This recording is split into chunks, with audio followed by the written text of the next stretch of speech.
రథములో మున్నగవారిని జగత్రీకరణ మత్కర్మ పరమం అనుదాన్ని దాని చిత్తములో సిద్ధములుగా ఉండును.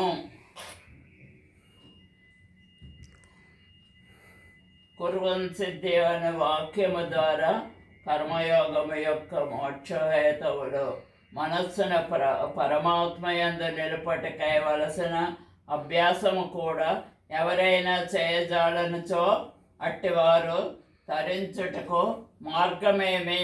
వారు దైవ కార్యము, ధర్మకార్యము, పరహిత కార్యము నిష్కామ బుద్ధితో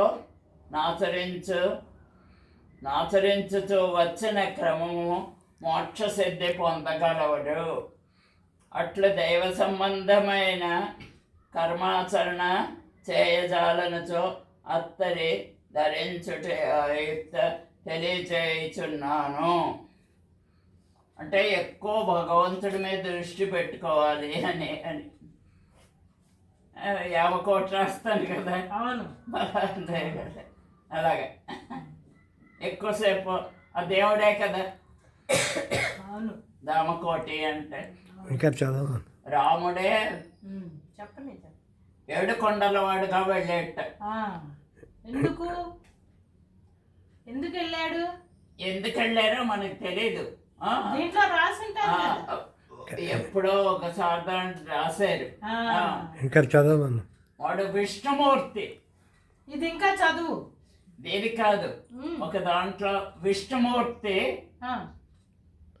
రాముడుగా వెళ్ళాడు. రాముడి దగ్గర అంటే కృష్ణుడి దగ్గరనే ఎవరినో ఒకడు ఇబ్బంది చేస్తున్నట్ట, వాడిని చంపేయాలని వీడు వెళ్ళాడట. విష్ణుమూర్తి రాముడుగా వెళ్ళి వాడిని చంపేశాడట. రాముడుగా అంటే దేంట్లో రాశాడు. రాముడు అయిపోయాక 7 కొండల వాడుగా ఉన్నట్ట. అందుకే 7 కొండల వాడు కూడా మంచిదే. అది చదువుకుంటే మనకి అది మంచిదే. 7 కొండల వాడు విష్ణుమూర్తి, అతను కూడా రాముడే 7 కొండల వాడుగా వెళ్ళాట. అలాగా దాంట్లో ఏదో రాశారు. అలా ఇదే చదువు, ఇది చదువు. చదువుతాం. అదే అయితే ఇట్టి స్థితి కలుగుటకు అనగా సర్వకర్మ ఫలత్యాగము చేయుటకు కొంత మనోనిర్భరము, మనశక్తి, ప్రయత్నము కనుక యత్నము చెప్పబడినది.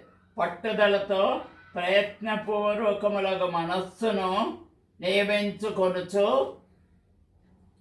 సాధ్యమందుకొనుచు సర్వకర్మ ఫలత్యాగమును ఆ సులభరహితమైన చక్కని పరమార్థ సాధనము చే జీవులు అమర్శించను. కిందటి శోకములందు తెలుపబడిన విధముగా దైవ కార్యములు ఆచరించుటకు శక్తి లేని వారికి తరించుటకేదైనా ఉపాయము కలదా? ఉన్నచో అది ఏమీ కలదు. నియమితుడైన తాను చేయు సమస్త కార్యముల యొక్క ఫలము ఈశ్వరార్పణము గావించుటందు అదే ఉపాయము. కర్మఫల త్యాగము యొక్క విష్ణుతను నిరూపించబడినది. ఎవరు రాస్తారు? భగవంతుడి ముందు మనం దృష్టి పెట్టుకుంటే